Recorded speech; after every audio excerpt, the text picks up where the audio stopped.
All right, we got some amazing information on what is coming with the patch tomorrow. I think the most notable is going to be the reworks to the new warriors, including Deathpool. We've also got a Quicksilver kit and some significant changes to the room bonuses in Cosmic Crucible. It looks like they really want us to have Wakandans in room 6, and they really want us to have Tangled Wed and Eternals in room 5.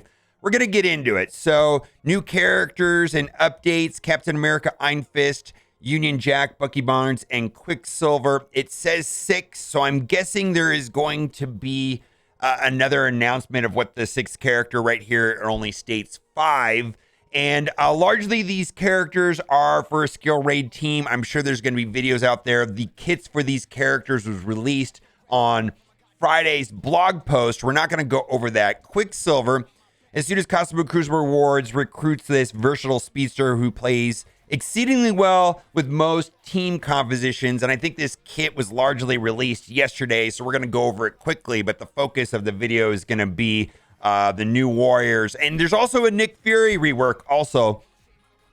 Skill raid lanes with new Invaders team, new recruits Captain America, Iron Fist, Union Jack, and Bucky Barnes, Stern Strike, stalwart Nick Fury, and this new team that'll cut down waves of enemies with lethal efficiency. And Nick Fury is getting a rework, and his summons are getting a rework as well. Tip the scales to battle a Cosmic Crucible offense with the expanding new warriors, Cloak, Dagger, Deathpool. Be on the lookout for a 4th new member this release, and a 5th new warriors teammate in the next release. So, like I said above, it said 6. We've had a notification game saying 6, but they only named 5 of the characters there. So we've got stat improvements to Cloak, Dagger, Deathpool, Scarlet Witch. Actually, Scarlet Witch is getting a rework as well. I forgot. That's pretty important. Nick Fury, Shield Security, and Shield Operative. And then we're also getting new costumes. Shield Medic. We're getting the mailed Shield Medic. Hulk Ragnarok. I'm actually interested in that. And then we're getting the Kestrel Strike Anniversary, which is just going to be gold. Can't miss events. Memory Lane. Continue the 5-year anniversary with Memory Lane participating in select March events to earn roster changing rewards to celebrate 5 years of Marvel Strike Force. I feel like this has largely been not well received so far by the community. The jury is out, but largely the community has not been thrilled about the 5th anniversary event so far. Take Flight in Tiny Showdown as part of the anniversary fund. We're bringing back 2 of our classic event campaigns. Take Flight in Tiny Showdown. Earn character shards for Kestrel to take Flight and Ant-Man, Wasp, Groot, and Rocket in Tiny Shandoon. All right, Gambit raids. Boy, I'm surprised they brought this back. I felt like they tried something new, which I applaud with the Gambit raids, and I don't think a lot of people liked it. I feel like Gambit release was also not well received. I don't know what to say. So, and they kind of abandoned that idea, and they didn't recreate it any future. But maybe we'll go back and play it, and it won't be as bad as I remember. New feature updates and more. Okay, so this is kind of the biggest thing in this right here. Cosmic Crucible updates, and I personally like this. I don't know if everybody's gonna like this, but I personally like this.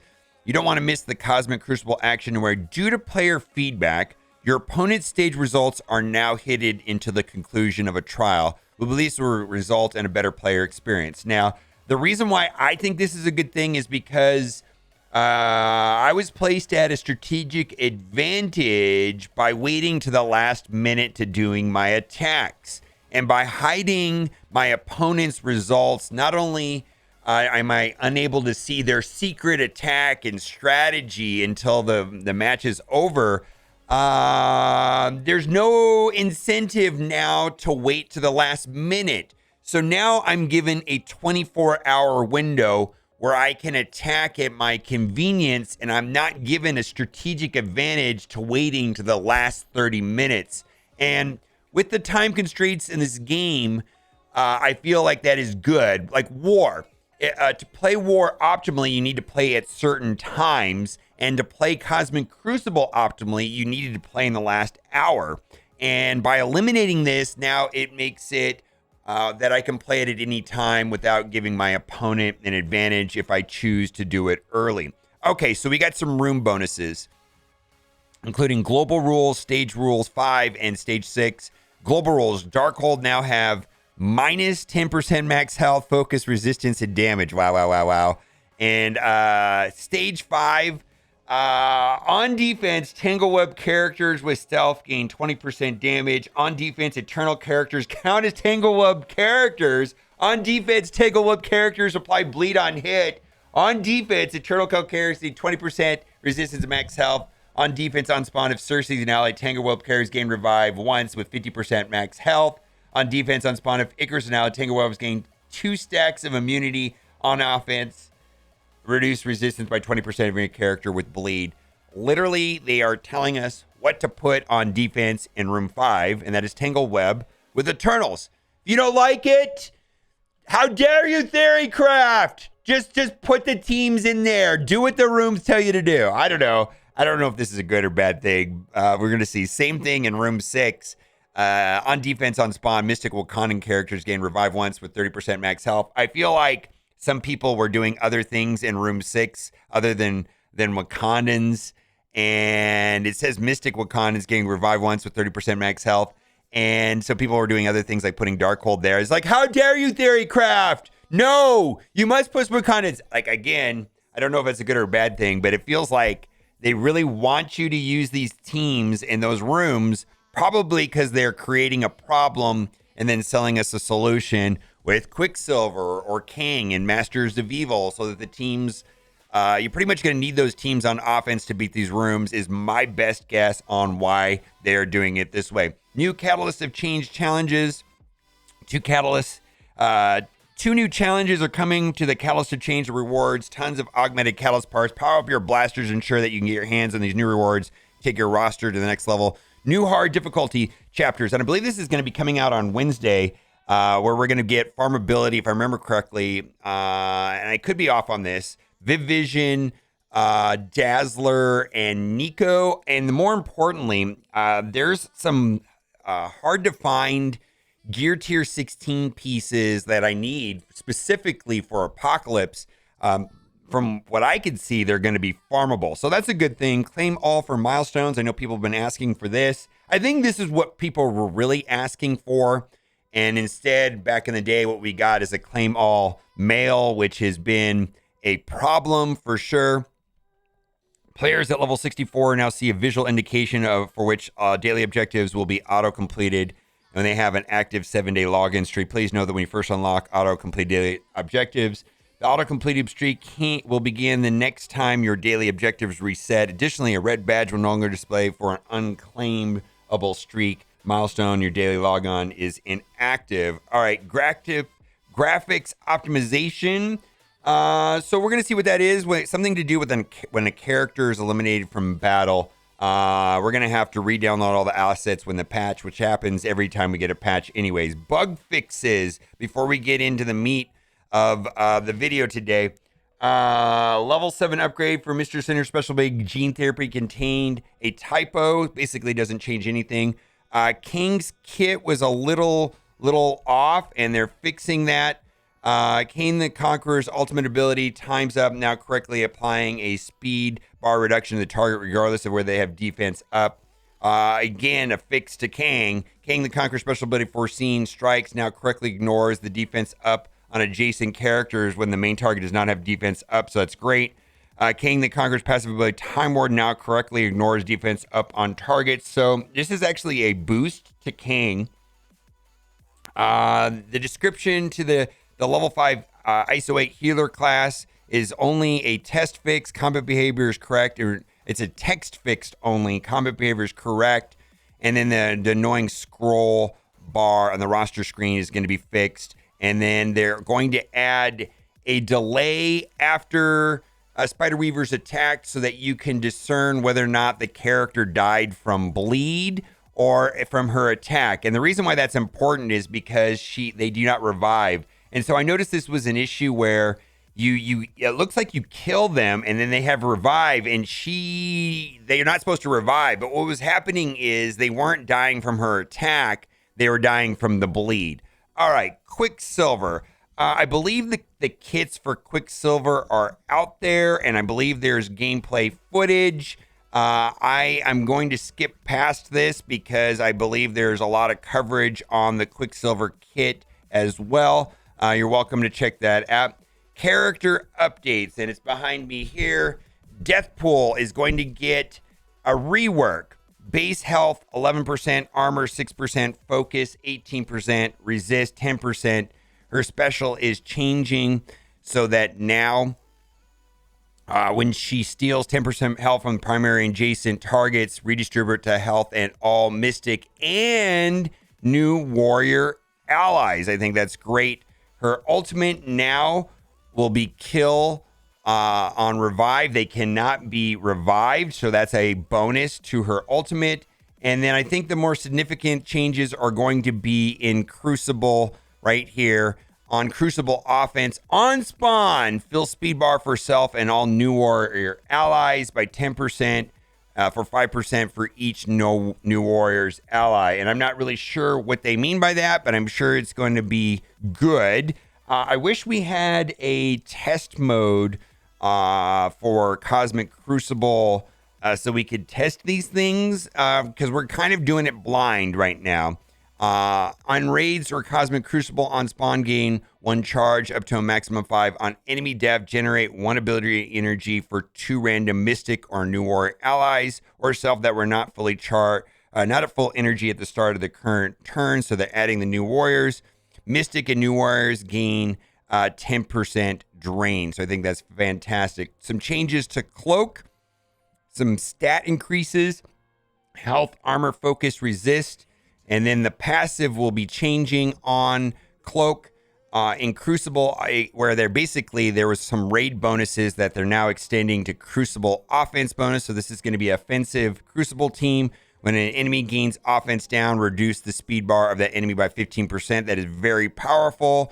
And then also Mystic Hair and New Warriors gain 40% bonus to their focus.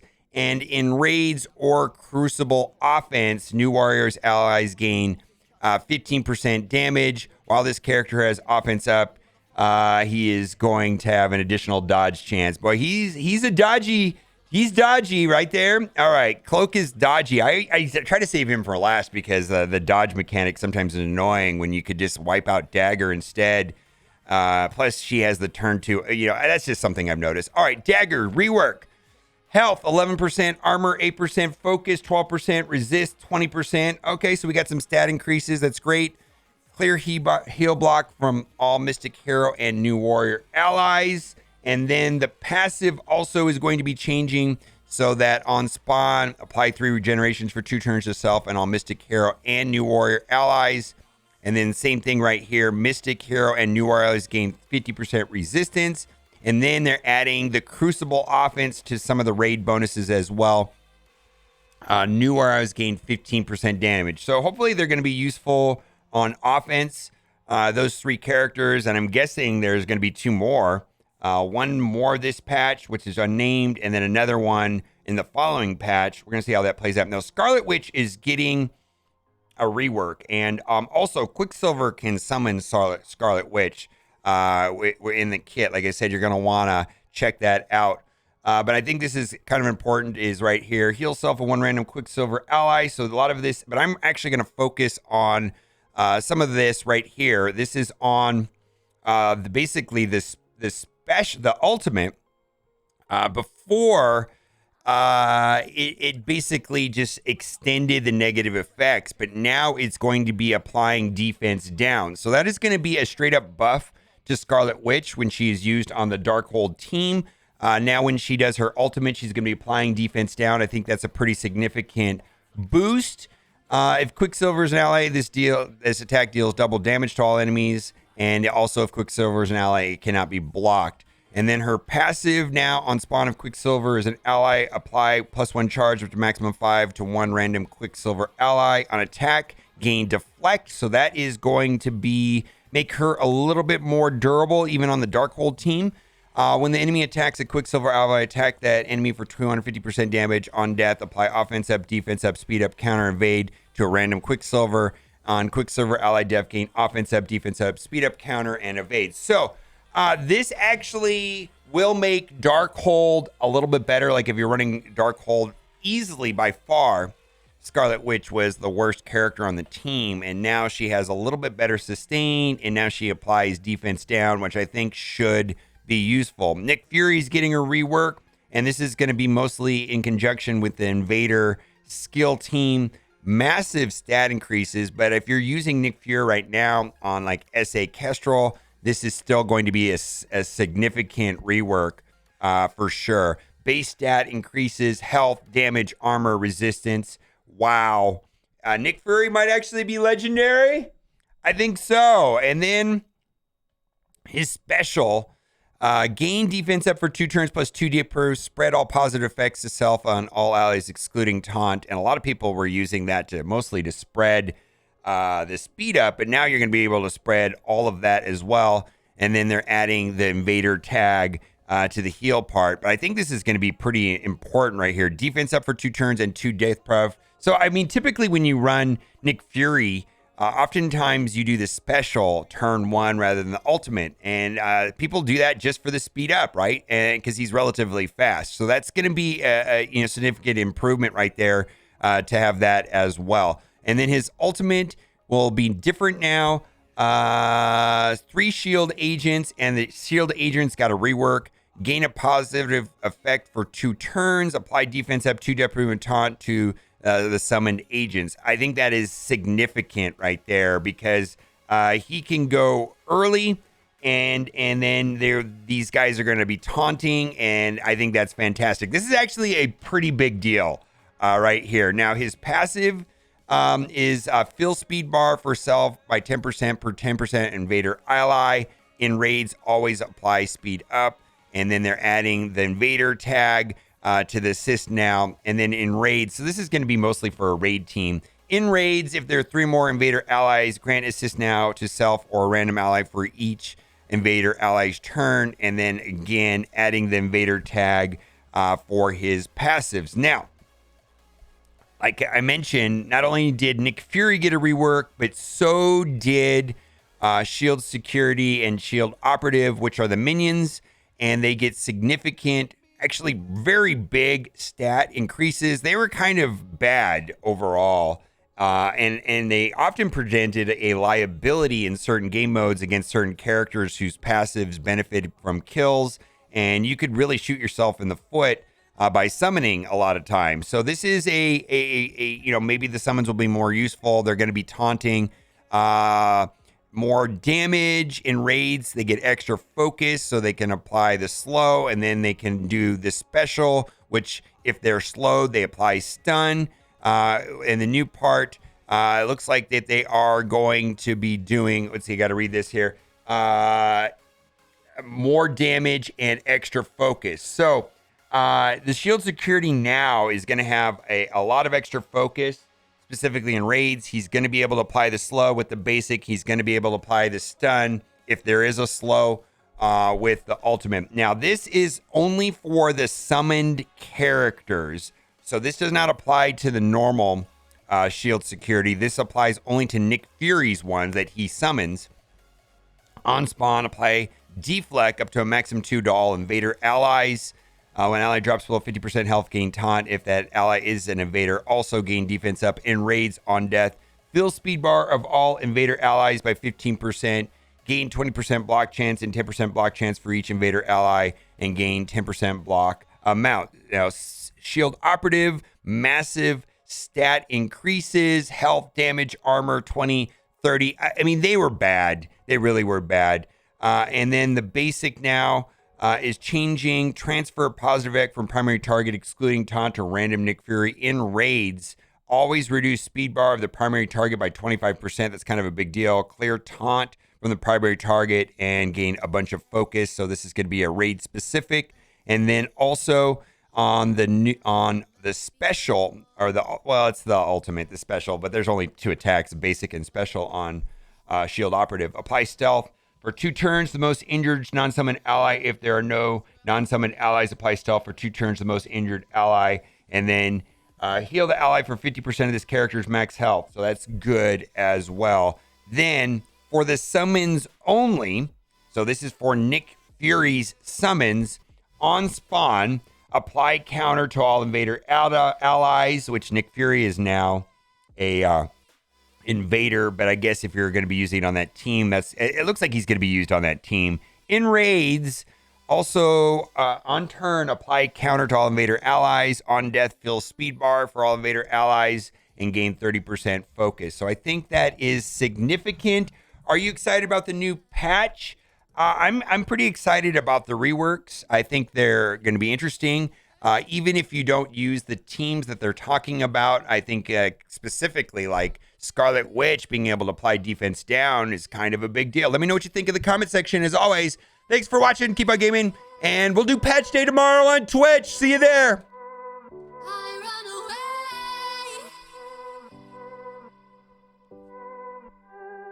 Reaching for the stars, traveling so far, like a